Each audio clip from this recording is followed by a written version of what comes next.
مگر پھر یہاں بھی ایسا ہی ہوا، خلافت کا علاقہ بہت زیادہ تھا اور معاملات سماجی لحاظ سے بھی کنٹرول کرنے کے لیے خاصی محنت کی ضرورت ہوتی تھی۔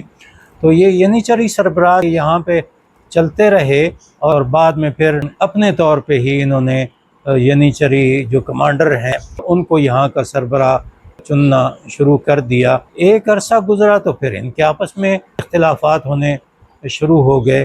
جس طرح مصر میں وہاں کے سربراہ نے خلافت عثمانیہ کے اندر رہتے ہوئے پہلے خدیو کا جو لقب ہے وہ اختیار کیا، تو یہاں پہ جو ینیچری سربراہ ہوتے تھے انہوں نے آہستہ آہستہ دائے کا لقب جو ہے وہ اختیار کر لیا، اور پاشا تو عثمانی ہوا ہی کرتے تھے، تو کبھی پاشا کہلا لیتے، کبھی دائے کہلا لیا کرتے تھے۔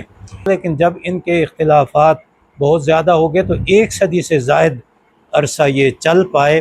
اس کے بعد حسینی خاندان یہاں پہ بڑے اثر رسوخ والا خاندان تھا، انہوں نے اس پہ قبضہ کر لیا، اور مولا حسین بن علی نام کے ان کے جو سربراہ تھے انہوں نے حکومت کے اوپر قبضہ کر لیا۔